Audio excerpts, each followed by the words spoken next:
새벽 3시에 울린 전화 한 통이 제 인생을 바꿨어요. 전쟁에서 남편을 잃고 연락이 끊겼던 친구 카리나였어요. 그런데 목소리가 달랐습니다. 죽은 듯 했던 예전과 달리 살아있는 사람의 목소리였죠.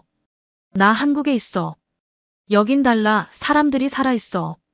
러시아 상트페테르부르크에서 387일째 감시당하며 침묵 속에 살던 제게 그 말은 충격이었어요. 그 한마디에 연금 3달치 돈으로 항공권을 샀습니다. 하지만 한국에 도착하자 러시아 정부의 협박이 시작됐어요. 연금 중단 경고, 배신자 낙인, 신상정보 유포까지. 돌아오지 않으면 모든 걸 잃는 상황이었죠. 그런데 이상한 일이 벌어졌어요. 지하철 할머니가 건넨 사탕 1개, 김밥집 아주머니의 미소, 카페 손님의 자연스러운 인사. 이런 작은 친절들이 정부의 거대한 협박보다 더 강했어요. 어떻게 낯선 나라의 따뜻함이 조국의 위협을 이겼을까요? 감시와 침묵에서 자유와 따뜻함으로 이어진 제 이야기를 들려드릴게요. 이 영상이 궁금하시다면 구독과 좋아요, 알림 설정 부탁드려요. 여러분의 작은 관심이 더 많은 이야기를 전할 수 있는 힘이 됩니다. 러시아 서북부 상트페테르부르크 외곽 아파트 단지 속에서 저는 387번째 해가 뜨는 걸 맞이했어요. 남편 알렉세이가 떠난 지 그만큼의 날이 흘렀다는 뜻이죠. 그는 정부가 부르는 특별 군사작전 중에 전사했습니다. 창밖으로 보이는 풍경은 언제나 똑같았어요. 얼음이 얼어붙은 발코니들, 김이 모락모락 나는 굴뚝들, 그리고 저처럼 검은 옷을 입고 다니는 여자들. 우리는 모두 국가가 정해준 애도의 틀 안에 갇혀 살고 있었습니다. 약통을 열어보니 항우울제가 5알 남았어요. 의사는 슬픔을 조용히 견디라고 했죠. 묻지도 말고 의심하지도 말라고요. 보일러는 또 고장났고 수리비는 연금으로 감당하기 어려웠어요. 하지만 그보다 더 무거운 건 감시였습니다. 아파트 복도에서 만나는 이웃들의 시선, 관리사무소 직원의 인사, 심지어 마트에서 계산할 때도 누군가 지켜보고 있다는 느낌이 들었어요. 전화를 받을 때마다 혹시 누가 듣고 있는 건 아닐까 생각했죠. 이런 생각 자체가 배신이라는 걸 알면서도 말이에요. 남편의 사진 앞에서 촛불을 켜고 앉아 있으면 가끔 이상한 생각이 들었어요. 정말 그가 영웅으로 죽었을까요? 아니면 그저 한 남자가 의미 없이 죽어간 걸까요? 이런 생각을 하는 제 자신이 두려웠습니다. 밤이 되면 더 조용해졌어요. 아파트 벽 너머로 들리는 소리라곤 누군가의 기침 소리와 텔레비전 소음뿐이었죠. 저는 이불을 뒤집어 쓰고 눈을 감았지만 잠은 쉽게 오지 않았어요. 내일도 똑같은 하루가 기다리고 있다는 걸 알기 때문이었습니다. 그런 나날이 계속될 거라고 생각했어요. 국가가 정해준 슬픔의 역할을 평생 해내야 한다고 믿었죠. 하지만 그 믿음이 깨지는 순간이 곧 다가오고 있었습니다. 제가 전혀 예상하지 못한 방식으로 말이에요. 새벽 3시 휴대폰이 울렸어요. 평소라면 무시했을 텐데 화면에 뜬 이름을 보고 깜짝 놀랐습니다. 카리나였어요. 대학 때 친구였죠. 그녀도 남편을 전쟁에서 잃었다고 들었는데 연락이 끊긴 지 6개월이 넘었거든요. 영상통화를 받자 카리나의 얼굴이 나타났어요. 그런데 뭔가 달랐습니다. 눈빛이요. 제가 알던 그 죽은 듯한 표정이 아니었어요. 살아있는 사람의 눈이었죠. 카리나가 말했어요. 자신은 지금 한국에 있다고 했습니다. 한국이라고요? 저는 귀를 의심했어요. 그녀는 웃으면서 휴대폰을 돌려 주변을 보여줬습니다. 네온사인들이 반짝이는 거리, 늦은 시간인데도 사람들이 걸어다니는 모습이 보였어요. 제가 어떻게 거기까지 갔냐고 물으니 비행기를 타고 왔다고 했어요. 관광비자로 입국한 다음 난민 신청을 했다고 하더군요. 카리나는 담담하게 설명했지만 그 담담함 속에 저는 무언가를 느꼈습니다. 해방감이었죠. 제가 잊고 지낸 그 감정 말이에요. 거기서 뭘 하냐고 묻자 카페에서 일한다고 했어요. 사장이 러시아어를 할 줄 아는 직원이 필요해서 채용했다고 하더군요. 카리나는 커피잔을 들어 보이며 웃었어요. 진짜 웃음이었습니다. 언제 마지막으로 누군가가 진심으로 웃는 걸 봤는지 기억이 안 났어요. 카리나는 한국이 다르다고 했어요. 사람들이 개인적인 걸 묻지 않는다고 했습니다. 남편이 어떻게 죽었는지, 왜 슬퍼하지 않는지, 언제까지 검은 옷을 입을 건지 같은 질문들 말이에요. 그 말을 듣자 가슴이 뜨거워졌어요. 언제부터인가 저는 그런 질문들에 지쳐 있었거든요. 남편을 그리워해야 한다는 압박, 애국심을 보여야 한다는 부담, 의심받지 않으려고 조심해야 하는 피로감까지요. 그녀는 한국에서는 죽음이 일상이 아니라고 했어요. 사람들이 살아있다고 했습니다. 카리나의 목소리가 떨렸어요. 저도 모르게 눈물이 났습니다. 그런데 그 눈물이 슬픔 때문인지 희망 때문인지 알 수 없었어요. 나도 갈 수 있을까요? 제 입에서 나온 말에 저 자신도 놀랐어요. 그런 생각을 해본 적이 없었거든요. 아니, 생각하면 안 된다고 여겼죠. 카리나는 물론이라고 했어요. 항공권만 사면 된다고, 관광비자는 인터넷으로 신청할 수 있다고 설명해 줬습니다. 그녀는 즉석에서 항공편을 검색해 줬어요. 모스크바에서 인천공항까지 직항이 있다고 했습니다. 가격을 보니 연금 3달치 정도였어요. 통화를 끊고 나서 저는 한참 동안 멍하니 앉아 있었어요. 창밖은 여전히 회색이었고 보일러는 여전히 고장 나 있었죠. 하지만 뭔가 달라진 기분이었습니다. 제 1차로 휴대폰을 집어들었어요. 항공권 예약 사이트에 들어갔죠. 손가락이 떨렸지만 결제 버튼을 눌렀습니다. 처음으로 내일이 바뀔 수도 있다는 감각이 찾아왔어요. 무서웠지만 동시에 살아있다는 느낌이 들었습니다. 인천공항에 내린 첫날부터 충격의 연속이었어요. 공항 직원이 제게 웃으며 인사했는데 그 웃음이 진짜였습니다. 어색하지도 의무적이지도 않은 그냥 자연스러운 미소였어요. 러시아에서는 낯선 사람이 이유 없이 웃어주는 일이 거의 없거든요. 카리나가 마중 나와 있었어요. 그녀는 저를 홍대 근처 작은 원룸으로 데려갔습니다. 방은 작았지만 깨끗했고 무엇보다 따뜻했어요. 보일러가 제대로 작동한다는 게 신기할 정도였죠. 첫 주는 정말 신세계였습니다. 편의점에서 자몽차를 처음 마셔봤는데 그 달콤하고 상큼한 맛에 깜짝 놀랐어요. 러시아에서는 상상도 못했던 맛이었거든요. 카리나와 함께 남산 전망대에 올라갔을 때는 서울 시내가 한눈에 보였습니다. 그곳에서 만난 관광객들이 정중하게 인사를 건네는 모습도 인상적이었어요. 하지만 그 따뜻함에 완전히 젖어들기도 전에 현실이 찾아왔습니다. 카리나가 급한 표정으로 휴대폰을 들이밀었어요. 러시아 뉴스 사이트에 올라온 기사였죠. 제목을 보자 등골이 서늘해졌습니다. 해외 거주 전쟁 유족에 대한 새로운 조치가 발표된 거였어요. 정부는 조국을 떠난 유족들의 연금 지급을 재검토하겠다고 했습니다. 특히 적대적 국가에 거주하는 경우에는 지급을 중단할 수 있다는 내용이었어요. 한국이 그 목록에 포함되어 있을 거라는 건 뻔했죠. 기사는 교묘했어요. 직접적으로 위협하지는 않았지만 메시지는 분명했습니다. 돌아오든가 아니면 경제적으로 고립되든가. 연금은 제가 살아갈 수 있는 유일한 수입원이었거든요. 그날 밤 잠을 이룰 수 없었어요. 러시아로 돌아가야 하나 고민했습니다. 하지만 동시에 이곳에서의 첫 주를 떠올렸어요. 지하철에서 노인에게 자리를 양보하는 젊은이들, 길을 몰라 헤매는 저에게 친절하게 길을 알려준 아주머니, 카페에서 서툰 한국어로 주문하는 저를 기다려준 직원까지요. 무엇보다 놀라웠던 건 아무도 제 사연을 캐묻지 않는다는 점이었어요. 러시아에서는 늘 설명해야 했거든요. 왜 혼자 다니는지, 남편은 어떻게 죽었는지, 슬픔을 어떻게 표현해야 하는지까지도요. 하지만 한국에서는 그냥 저를 한 사람으로 대해줬습니다. 카리나는 걱정하지 말라고 했어요. 한국에는 러시아 난민들을 돕는 단체들이 있다고 했습니다. 정부 지원도 받을 수 있고 일자리도 구할 수 있다고 하더군요. 하지만 저는 여전히 불안했어요. 러시아 정부의 발표 이후 며칠 동안 저는 계속 고민했습니다. 안전한 고향으로 돌아갈 것인가 아니면 불확실하지만 자유로운 이곳에 남을 것인가. 그런데 어느 날 깨달았어요. 고향이 정말 안전한가요? 감시당하고 침묵을 강요받고 정해진 역할만 해야 하는 곳이 진짜 안전한 걸까요?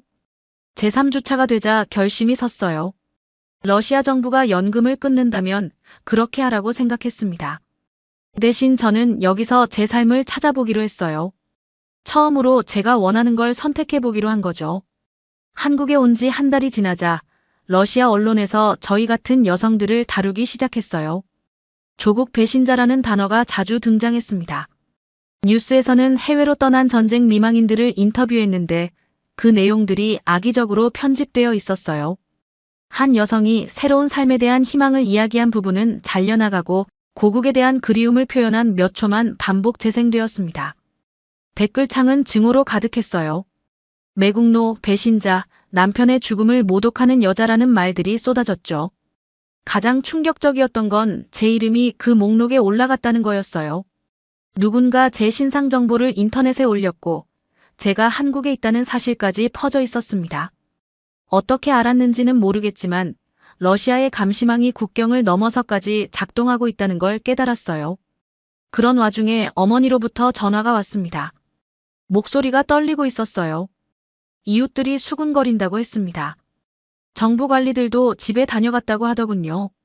직접적인 위협은 없었지만 분위기가 좋지 않다는 걸 암시했죠. 어머니는 저에게 돌아오라고 하지 않았어요. 대신 조심하라고만 했습니다. 그 말 속에서 저는 복잡한 감정을 읽었어요. 딸이 안전하기를 바라는 마음과 동시에 사회적 압박을 견뎌야 하는 두려움까지요. 전화를 끊고 나서 거울을 봤어요. 거기 비친 제 모습이 낯설었습니다. 여전히 러시아 여자였지만 뭔가 달라진 것 같았어요. 눈빛이 예전과 달랐거든요. 죽어있지 않았어요. 그날 밤 일기를 썼습니다. 러시아어로 쓰기 시작했다가 중간에 한국어 단어들이 섞여 들어갔어요. 아직 서툴렀지만 제 감정을 표현하는데 한국어가 더 적절할 때가 있었거든요. 자유라는 단어를 러시아어로 쓸 때와 한국어로 쓸 때의 느낌이 달랐어요. 죄책감과 해방감이 계속 엇갈렸습니다. 정말 제가 배신자일까요? 남편의 죽음을 헛되게 만드는 걸까요? 아니면 저도 살 권리가 있는 걸까요? 이런 질문들이 머릿속을 맴돌았어요. 카리나와 이야기를 나눴어요. 그녀도 비슷한 고민을 했다고 하더군요. 하지만 결국 깨달은 게 있다고 했습니다. 죽은 사람을 위해 산 사람이 죽을 필요는 없다는 거였어요. 남편들이 정말 원했던 건 아내들의 행복이었을 거라고 했죠. 그 말이 위로가 되었어요. 하지만 완전히 확신하기는 어려웠습니다. 정체성이라는 건 하루아침에 바뀌는 게 아니거든요. 30년 넘게 러시아 사람으로 살아온 제가 갑자기 다른 나라에서 새로운 정체성을 만들어 간다는 게 쉬운 일은 아니었어요. 며칠 후 일기장 마지막 페이지에 한 줄을 썼습니다. 내 인생은 내가 선택한다. 러시아어도 한국어도 아닌 그냥 제 마음의 언어로 쓴 문장이었어요. 그 순간 조금이나마 확신이 들었습니다. 제가 누구든 어디에 있든 제 삶의 주인은 저라는 걸 말이에요. 한국에 온 지 2달째가 되자 저는 이상한 걸 깨달았어요. 이곳 사람들의 친절이 단순한 예의가 아니라는 걸 말이에요. 그들은 진심으로 저를 한 사람으로 받아들이고 있었습니다. 이태원의 작은 카페에서 일하기 시작했어요. 사장님은 제 러시아어 실력을 필요로 했지만 제 과거에 대해서는 묻지 않았습니다. 첫날 자기소개를 할 때도 간단했어요. 이름과 나이, 그리고 열심히 일하겠다는 다짐만 하면 됐죠. 카페 근처 김밥집 아주머니는 항상 저에게 반찬을 하나씩 더 주셨어요. 처음에는 외국인이라서 그런 줄 알았는데 나중에 알고 보니 그냥 그분의 성격이었어요. 누구에게나 그랬거든요. 어느 날 제가 한국어로 고맙다고 말하자 아주머니가 활짝 웃으며 한국말 잘한다고 칭찬해 주셨어요. 지하철에서 있었던 일은 지금도 잊을 수 없어요. 퇴근길에 지하철 2호선을 타고 가는데 할머니 한 분이 저에게 사탕을 건네셨습니다. 아무 이유도 없이요. 그냥 젊은 사람이 피곤해 보인다고 하시면서 말이에요. 러시아에서는 상상할 수 없는 일이었어요. 이런 작은 친절들이 쌓이면서 저는 뭔가 깨달았습니다. 이게 바로 저항이구나 싶었어요. 국가가 제게 강요했던 역할은 슬픔에 갇힌 미망인이었거든요. 하지만 이곳 사람들은 저를 그냥 스베틀라나로 봐줬어요. 카페에서 커피를 만드는 사람, 한국어를 배우는 학생, 가끔 웃기도 하고 힘들어하기도 하는 평범한 사람으로요. 어느 날 카페에 한국 손님이 와서 저에게 말을 걸었어요. 러시아에서 온 거냐고 물어보더군요. 처음에는 긴장했어요. 정치적인 이야기를 할까 봐서요. 하지만 그분은 그냥 러시아 문화에 대해 궁금해했을 뿐이었어요. 보르시를 어떻게 만드는지, 러시아 겨울은 얼마나 추운지 같은 일상적인 질문들이었죠. 그 대화를 나누면서 깨달았어요. 제가 러시아 사람이라는 걸 숨길 필요가 없구나. 여기서는 제 국적이 제 전부를 정의하지 않으니까요. 전쟁도 정치도 국가의 결정도 제 개인적인 가치와는 별개의 문제였어요. 카리나와 함께 명동을 걸어 다니다가 길에서 만난 대학생들이 기억나요. 그들은 저희가 러시아에서 왔다는 걸 알고도 자연스럽게 대화를 나눴어요. K-팝에 대해 이야기하고 한국 음식 추천도 해주고 한국어 공부 방법까지 알려줬죠. 그들에게 저는 적국의 국민이 아니라 그냥 새로운 친구였어요. 이런 경험들을 통해 저는 중요한 걸 깨달았습니다. 러시아 정부가 제게 주던 연금보다 이 사람들의 진심이 훨씬 무거웠어요. 돈으로 살 수 없는 가치가 있다는 걸 알게 된 거죠. 어느 날 밤 창밖으로 서울의 야경을 바라보며 생각했어요. 정상적인 삶을 원하는 게 정말 죄일까요? 전쟁의 상처를 안고 살면서도 웃을 권리, 새로운 사람들과 친구가 될 권리, 내일을 기대할 권리 같은 것들 말이에요. 국제인권단체들이 저희 같은 러시아 여성들의 상황에 관심을 보이기 시작했다는 소식을 들었어요. 작은 변화였지만 세상이 저희를 보고 있다는 느낌이 들었습니다. 혼자가 아니라는 안도감이 들었어요. 한국에 온 지 3달째, 저는 세종학당에 등록했어요. 한국어를 제대로 배우고 싶었거든요. 카페에서 쓰는 기본적인 회화로는 한계가 있었어요. 더 깊은 대화를 나누고 싶었고, 무엇보다 이곳에서 진짜 살아가려면 언어가 필요했습니다. 첫 수업날 교실에 들어가니 다양한 나라에서 온 학생들이 있었어요. 베트남, 필리핀, 몽골, 우즈베키스탄까지. 모두들 각자의 이유로 한국에 와서 새로운 삶을 시작하려는 사람들이었죠. 저만 특별한 사연이 있는 게 아니었어요. 선생님은 젊은 여자분이었는데 첫 시간에 이런 말씀을 하셨어요. 언어를 배운다는 것은 새로운 정체성을 만드는 일이라고요. 한국어로 말할 때와 모국어로 말할 때의 자신이 조금씩 달라진다고 하셨습니다. 그 말이 정말 맞았어요. 처음에는 어려웠어요. 러시아어와 한국어는 문법 구조가 완전히 달랐거든요. 하지만 점점 익숙해지면서 한국어로 표현할 때 더 편한 감정들이 있다는 걸 발견했습니다. 특히 미래에 대한 희망을 말할 때 그랬어요. 러시아어로는 무거웠던 꿈들이 한국어로는 가벼워지는 기분이었어요.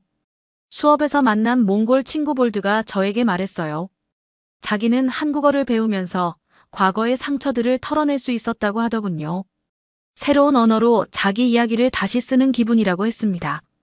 저도 그런 느낌을 받았어요. 한국어 실력이 늘면서 카페에서도 손님들과 더 깊은 대화를 나눌 수 있게 됐어요. 어느 날 단골 손님이 제게 러시아 상황에 대해 물어보더군요. 예전 같으면 긴장했을 텐데 그때는 침착하게 대답할 수 있었어요. 한국어로 말하니까 객관적으로 설명하기가 더 쉬웠거든요. 언론사에서 인터뷰 요청이 몇 번 들어왔어요. 하지만 저는 조심스럽게 거절했습니다. 아직 제 이야기를 공개적으로 할 준비가 안 됐거든요. 대신 작은 독립 언론에서 익명으로 짧은 글을 기고했어요. 정치적인 메시지가 아니라 그냥 제 경험담이었죠. 그 글에서 저는 이렇게 썼어요. 정치는 전쟁을 만들었지만 사람들은 평화를 건넸다고요. 한국어로 쓴 첫 번째 글이었는데 러시아어로 썼다면 나올 수 없었던 문장이었어요. 한국어가 제게 새로운 시각을 준 거죠. 세종학당에서 발표 수업이 있었어요. 각자 자기 나라와 한국의 차이점에 대해 발표하는 시간이었죠. 저는 자유에 대해 이야기했어요. 러시아에서는 자유가 허락받아야 하는 것이었지만 한국에서는 당연한 권리라고 느꼈다고 했습니다. 발표를 마치자 교실이 조용해졌어요. 그러다가 한 학생이 박수를 치기 시작했고 다른 학생들도 따라했습니다. 그들의 박수는 제 용기를 인정해주는 것 같았어요. 언어를 배우면서 깨달은 건 이게 단순히 소통의 도구가 아니라는 점이었어요. 언어는 제 자신을 보호하는 방패이기도 했거든요. 과부가 아닌 한 사람으로 불리는 법, 피해자가 아닌 생존자로 인식되는 법을 배우는 거였어요. 어느 날 꿈을 한국어로 꿨어요. 꿈속에서 저는 유창한 한국어로 누군가와 대화하고 있었죠. 깨어나서 그 꿈을 떠올리니 신기했어요. 제 무의식도 한국어를 받아들이기 시작한 것 같았거든요. 언어가 단순히 머릿속에만 있는 게 아니라 제 존재 전체에 스며들고 있다는 느낌이었어요. 한국에 온 지 5개월째 드디어 정식 직장을 구했어요. 서울 강남에 있는 대학병원 의료기기 팀에서 저를 채용해 준 거였습니다. 러시아에서 의료기기 관련 일을 했던 경험과 러시아어 능력을 인정받은 결과였어요. 면접 당일이 기억나요. 떨리는 마음으로 병원에 갔는데 면접관들이 생각보다 편안한 분위기를 만들어 주셨어요. 제 경력에 대해서만 질문했고 왜 한국에 왔는지 개인적인 사연은 묻지 않았습니다. 그게 참 고마웠어요. 팀장님이 마지막에 하신 말씀이 인상 깊었어요. 당신은 도움이 필요한 외국인이지 다른 무엇도 아니라고 하시더군요. 여기서는 과거보다 앞으로 무엇을 할 수 있는지가 더 중요하다고 하셨습니다. 첫 출근 날 동료들이 따뜻하게 맞아줬어요. 팀에는 10명 정도가 있었는데 나이도 다양하고 성격도 각자 달랐지만 모두 친절했습니다. 점심시간에 함께 식당에 가자고 하고 업무를 천천히 설명해주고 한국어로 어려운 용어들은 영어로도 알려줬어요. 처음 몇 주는 적응하기 힘들었어요. 한국의 직장 문화가 러시아와 많이 달랐거든요. 회식 문화, 상하관계, 업무 방식까지 모든 게 새로웠어요. 하지만 동료들이 차근차근 알려줘서 점점 익숙해졌습니다. 특히 막내 직원인 지혜 씨가 많이 도와줬어요. 저보다 10살이나 어렸지만 저를 언니처럼 챙겨줬어요. 병원 내 식당 메뉴 추천부터 지하철 노선 설명까지 정말 세심하게 배려해줬죠. 일하면서 놀란 건 아무도 제 과거를 캐묻지 않는다는 점이었어요. 가끔 호기심에 러시아 이야기를 묻는 동료들이 있었지만 제가 대답하기 싫어하는 분위기를 느끼면 바로 화제를 돌렸어요. 그런 배려가 참 고마웠습니다. 월급을 처음 받았을 때의 기분은 잊을 수 없어요. 러시아 연금보다 훨씬 많은 금액이었고 무엇보다 제가 일해서 번 돈이라는 게 뿌듯했어요. 더 이상 국가의 시혜에 의존하지 않아도 됐거든요. 병원에서 일하면서 다른 러시아 여성들과도 만나게 됐어요. 환자 통역을 하러 온 분, 간병인으로 일하는 분들이었죠. 저희는 자연스럽게 작은 네트워크를 만들었어요. 서로의 안부를 묻고 정보를 공유하고 때로는 그냥 러시아어로 수다를 떨기도 했습니다. 그 중에 나타샤라는 분이 있었어요.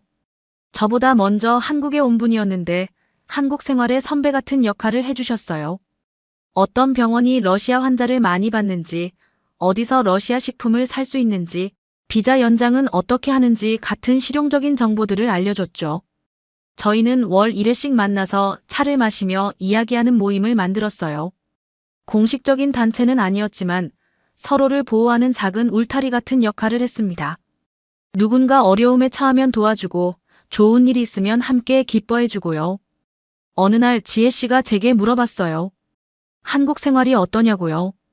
저는 솔직하게 대답했어요.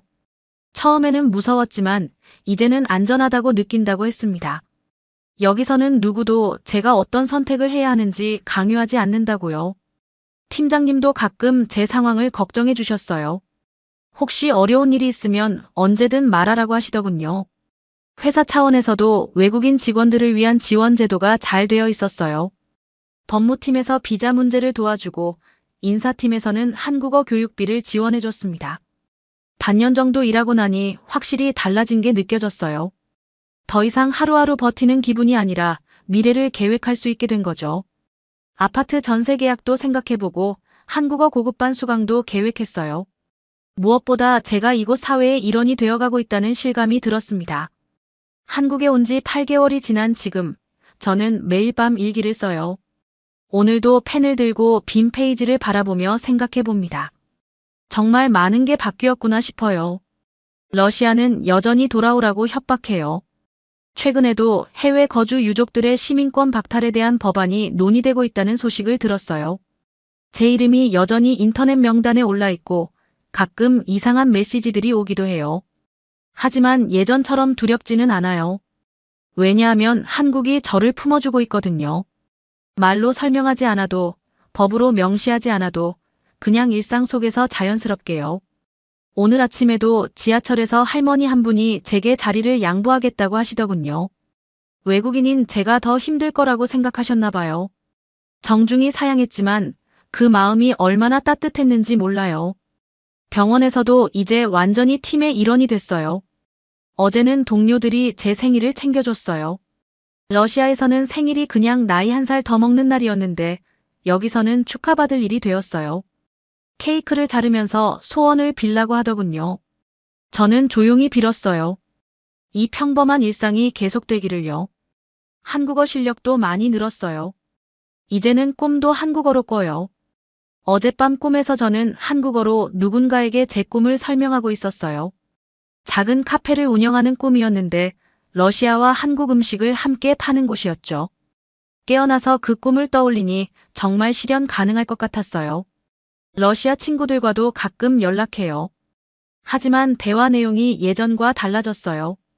정치 이야기는 피하고 일상적인 안부만 묻게 되더군요.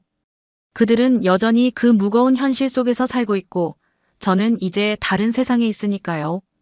어머니는 최근 전화해서 제가 밝아졌다고 하셨어요. 목소리에서 웃음기가 돈다고 하시더군요. 걱정은 여전히 하시지만 딸이 행복해 보인다는 걸 느끼신 것 같았어요. 언젠가는 어머니도 이곳에 오실 수 있을까요? 그런 꿈도 꿔봐요. 카리나와 함께 한강에서 치킨을 먹으며 이야기했어요. 우리가 정말 용감한 선택을 했다고 서로 격려해줬죠. 전쟁은 우리에게서 남편들을 빼앗아갔지만 우리는 그 잿더미 위에서 새로운 삶을 지어올리고 있어요. 가끔 길을 걷다가 문득 생각해요. 1년 전에 저에게 지금 이 이야기를 해준다면 믿을까요?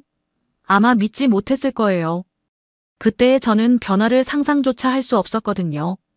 하지만 지금 저는 확신해요. 그 누구도 제 선택을 대신할 수 없다는 걸요. 러시아 정부도 사회의 시선도 심지어 가족들의 걱정도요. 제 인생의 주인공은 저니까요. 오늘 일기 마지막 줄에 이렇게 썼어요. 한국어로 꿈을 말할 수 있게 됐어요. 이 문장이 제 모든 걸 담고 있는 것 같아요. 언어를 바꾼 게 아니라 삶을 바꾼 거죠. 절망을 희망으로, 침묵을 목소리로, 생존을 삶으로요. 내일 아침에도 출근길 지하철을 탈 거예요. 병원에서 동료들과 인사를 나누고 점심시간에는 김밥집 아주머니의 따뜻한 미소를 받을 거예요. 퇴근 후에는 세종학당에서 한국어를 더 배우고 주말에는 러시아 친구들과 차를 마실 거예요. 이 모든 평범한 일상이 제게는 기적이에요. 협박과 두려움으로 가득했던 삶에서 벗어나 따뜻함과 자유가 있는 곳에 도착한 것 자체가 말이에요. 한국은 저에게 새로운 나라가 아니라 새로운 인생을 선물해줬어요. 8개월 전 저는 감시와 침묵 속에서 죽어가고 있었어요. 하지만 지금은 한국어로 꿈을 꾸고 매일 아침 출근길이 기다려지는 사람이 됐습니다. 한국이 저에게 준 건 단순히 거주지가 아니었어요. 새로운 인생 그 자체였죠. 이곳에서는 과거가 현재를 지배하지 않아요. 실패가 끝이 아니고 다시 시작할 수 있다는 걸 믿게 해주거든요. 가장 놀라운 건 한국 사람들의 마음이에요. 법이나 제도로 강요하지 않아도 자연스럽게 배려하고 낯선 일을 품어주는 따뜻함이 있어요. 지하철 할머니의 사탕 한 개가 정부의 거대한 협박을 이길 수 있다는 걸 누가 상상했을까요? 한국은 저에게 증명해줬어요. 진짜 강한 나라는 힘으로 사람을 굴복시키는 곳이 아니라 사람을 사람답게 살게 해주는 곳이라는 걸요. 자유롭게 꿈꾸고 안전하게 일하고 당당하게 미래를 계획할 수 있는 곳 말이에요. 러시아의 협박은 계속되고 있지만 더 이상 두렵지 않아요. 한국이라는 든든한 울타리가 있으니까요. 이곳에서 저는 피해자가 아닌 생존자로, 과부가 아닌 한 사람으로 살아가고 있어요. 오늘도 일기 마지막에 한 줄을 써요. 한국 고마워요. 제가 다시 살 수 있게 해줘서요. 협박보다 따뜻함이 강하다는 걸 보여준 이 나라가 더 많은 사람들에게 희망이 되기를 바라요. 여러분도 이 이야기를 통해 작은 친절의 위대한 힘을 느끼셨기를 바랍니다. 를 바랍니다. 를 바랍니다. 를 바랍니다.